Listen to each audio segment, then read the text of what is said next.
Good morning. Thanks for joining us. I'm Kyle Berger. It is 6:28 on your Sunday, June 28th. Let's get a check of your weekend weather with meteorologist Harmony Mendoza. Good morning, Harmony. Hey, Kyle. Good morning. Yeah. Thank you, Harmony. We begin with developing news out of Hoover, where authorities are searching for a pair of suspects who robbed a gas station at gunpoint. Fred Davenport is live from the Jet Pep near the Galleria. Fred, what can you tell us about the investigation? Thank you, Fred. Hoover police are also searching for two men accused of snatching a purse at River Chase Galleria. Police say these are the two men accused of taking a woman's purse Tuesday outside the Belk department store. The woman was not hurt in the incident. Authorities say the suspects drove away in an orange Ford Focus. If you recognize the two men, call Crime Stoppers at 205-254-7777. As always, you can remain anonymous. The Central Alabama VA hospital system in Montgomery has stopped hiring medical support staff as part of a response to a $2.6 million budget shortfall nationally. The hiring freeze affects human resources personnel and customer service workers. It does not affect doctors, nurses, or other health care service providers who serve veterans or schedule their doctor appointments. The shortfall is partly caused by an increase in demand from veterans nationwide. Charles Barkley and people in Leeds said goodbye to his mother, Charcy Glenn. It was a standing room only crowd Saturday inside the First Baptist Church in Leeds to celebrate Glenn's life. Barkley's Auburn and NBA family, including Shaquille O'Neal, were there for him. Barkley fought back tears as he talked about his mother. She died last week at her home at the age of 73. Two people were arrested after a woman climbed the flagpole in front of the South Carolina State House yesterday morning and took down the Confederate flag. 30-year-old activist Brittany Newsom from Raleigh, North Carolina, climbed up and removed the flag. 30-year-old James Tyson was also arrested. He was standing inside the wrought iron fence surrounding the flag. Newsom and Tyson have been charged with defacing a monument. After the flag was put back up in Columbia, a group of Confederate flag supporters rallied outside the South Carolina State House in Columbia. The group of about 50 supporters waved flags that they declared the flag to be about heritage, not hate. Another rally in support of the Confederate flag happened in Montgomery. Hundreds of supporters arrived at the state capitol to rally around the 88-foot Confederate monument.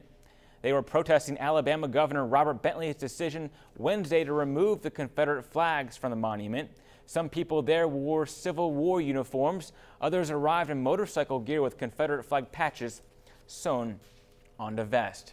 Friends, family, and community members are set to gather today in Charleston, South Carolina to remember the life of DePayne Middleton Doctor.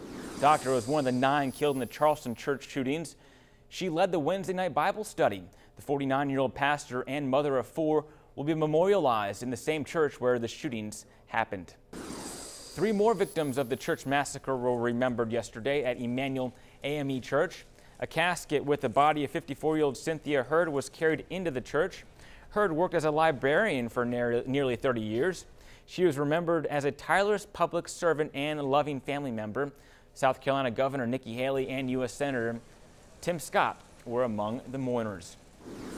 And 2 relatives who were killed in the church shootings were also remembered Saturday. People celebrated the lives of 26-year-old Tywanza Sanders and his great-aunt, 87-year-old Susie Jackson. Hundreds of people attended the service. Charleston Mayor Joseph Riley said the people of Charleston have shown love will always triumph over hate. Birmingham's biggest blood drive has come to an end. For the past 3 days, the Galleria has been blood donation central for the Red Cross. Summer is one of the slowest times for donations, so the blood drive helps to keep the blood supply flowing in Birmingham.